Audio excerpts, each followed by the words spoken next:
30,000, municipal valuation जो है वो आपकी है 25,000, और स्टैंडर्ड रेंट जो है आपका नील है फर्स्ट केस में, और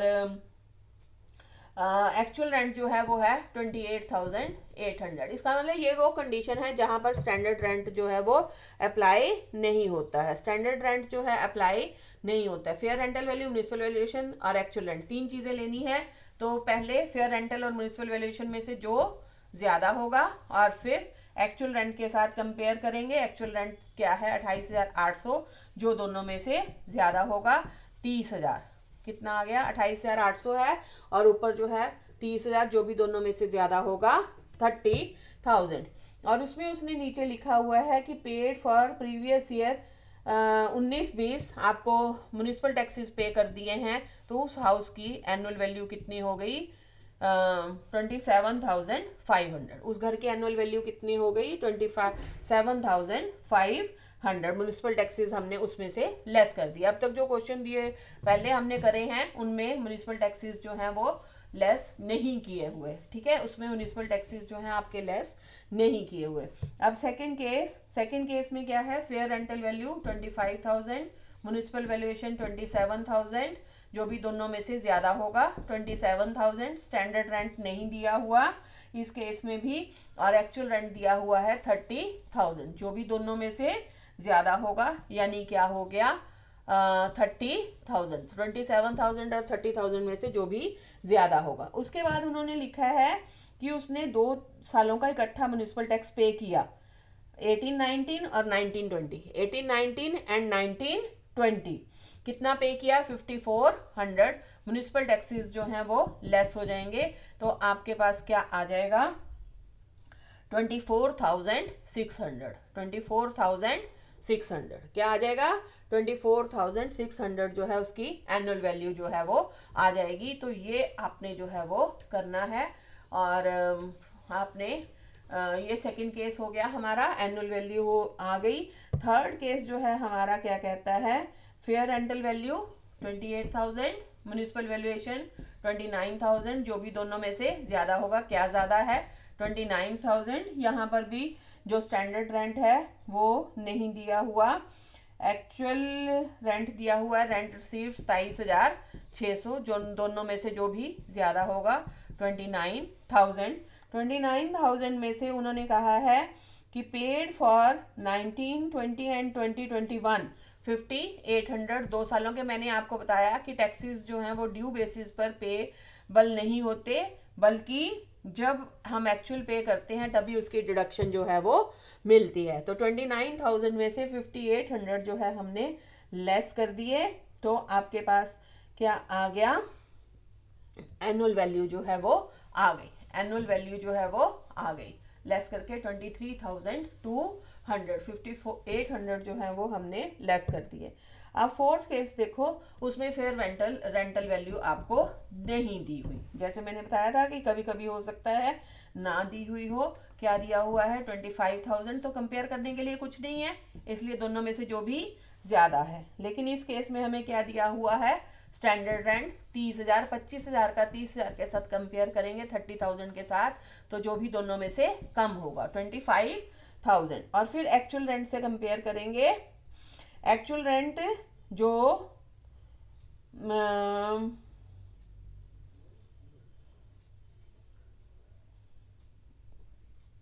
अच्छा सॉरी, ये नीचे दिया हुआ है, इसको फिर से देखो।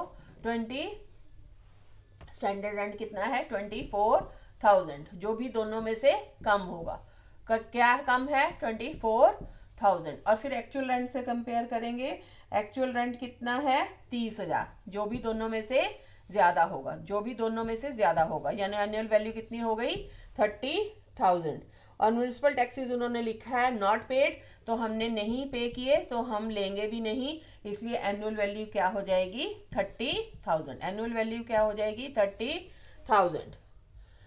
और इसमें फिफ्थ केस है। सब जो हमने 5 क्वेश्चन इसमें कर लिए, प्रैक्टिस के लिए इतने बहुत हैं। 5वां भी मैं करवा रही हूँ आपको इलस्ट्रेशन। तो 5वीं इलस्ट्रेशन क्या कहती है, इसमें भी फेयर रेंटल वैल्यू आपको नहीं दे रखी। क्या दिया हुआ है, म्युनिसिपल वैल्यूएशन इसमें जो किराया दिया हुआ है वो 6 मंथ्स का है, क्योंकि बनकर ही शायद लेट तैयार हुआ है। तो और किराया जो है 26 मंथ्स के वो पे किए हुए हैं म्यूनिसिपल टैक्सेस। तो रेंट भी हम क्या लेंगे, म्यूनिसिपल वैल्यूएशन भी आधी लेंगे 13,000, और किराया दिया हुआ है 2,000 पर मंथ, कितना हो जाएगा 12,000, जो भी दोनों में से ज़्यादा होगा। फेयर रेंटल वैल्यू तो दी नहीं हुई, सॉरी, फेयर रेंटल वैल्यू जो है वो दी ही नहीं हुई है। और स्टैंडर्ड रेंट दिया हुआ है 13,500, फेयर रेंटल वैल्यू दी नहीं हुई। स्टैंडर्ड रेंट दिया हुआ है 27,000, आधा हो जाएगा 13,500, जो भी दोनों में से कम होगा 13,000, और एक्चुअल रेंट के साथ कंपेयर करेंगे 12,000 के साथ, जो भी दोनों में से ज़्यादा होगा, कितना हो गया 13,000, और उसमें म्यूनिसिपल टैक्सेस पे किए हैं 1,400, लेस करके आ जाएगा 11,600, जो है आपकी एनुअल वैल्यू जो है वो आ जाएगी, एनुअल वैल्यू जो है वो आ जाएगी। तो ये आपने जो है वो देखना है। पांचों केसेस हमने कर लिए हैं।